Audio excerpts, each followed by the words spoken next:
Hi everyone, how are you all? So I hope you guys are fine. So today I'm going to show you a case study about a website and malware.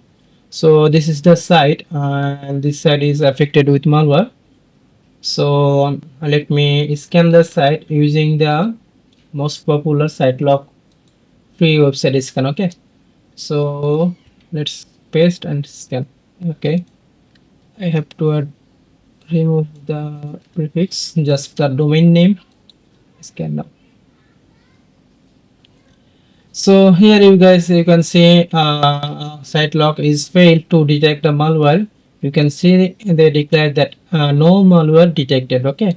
So but if I go to the backend of the site, I mean the file manager, you can see there are lots of unknown file. This one 0 bytes, and also if I go to the WP content folder, you can see there are lots of this malware file. Okay. If I open this one, you can see these are the malware code. Okay. So there are lots of files in this directory, in this WP content folder. There are maybe more in the plugins or themes folder. I don't know, I have to check all the folders and files. So this is it. So my point is that not all the malware scanning tools can detect every type of malware. They may have limitations and may not have access to check all the backend folders. They typically only scan the pages, not the folders. They don't have access to these folders. Okay.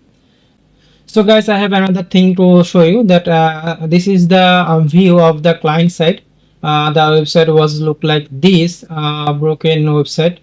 This site was made with Elementor, but because of the malware issue, the site design is broken. Okay, so let me show you the current site display. I have fixed this issue.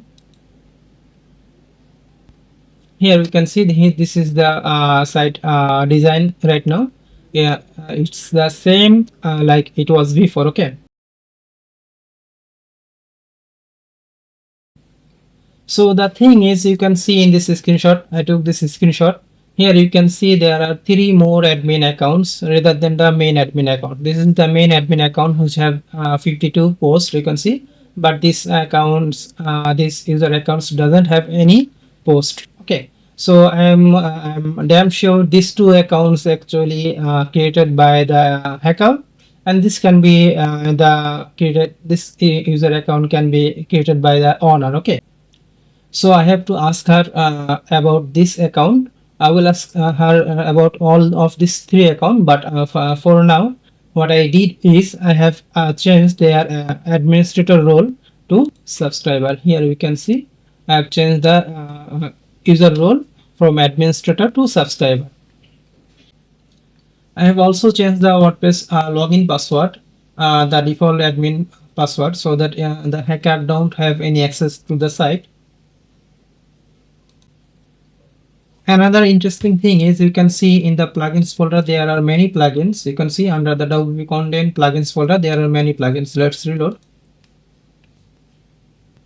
But in the actual plugin space you can see only a few plugins are loading. Okay, these plugins are loading because I have installed them manually.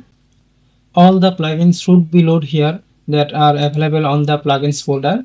Now I'm going to show you why the plugins are not displaying here. You can see some are here because I have installed them manually. Now I'm going to show you the reason why the plugins that are available on the plugins folder but not loading in the main plugin space. Okay, so the reason is, let me show you. Let's open one of the folder. Let's open this one image file, and let's open the main plugin file.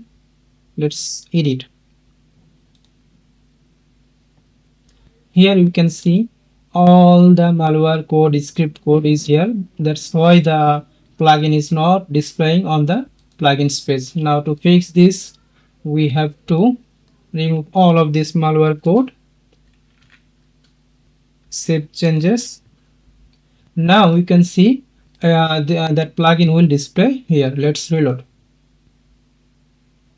Here you can see the Imagify plugin is now displaying here.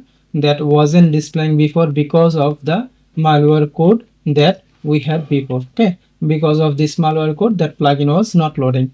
So I have to do the same thing for all of the other plugins. I have to check all the plugins manually one by one, and then remove all the malware files code from the site.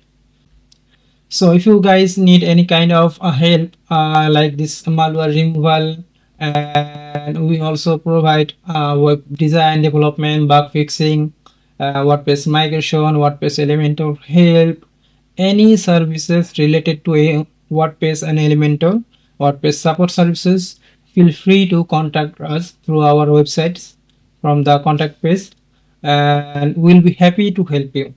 Thanks for watching this video, and have a good day. Thank you.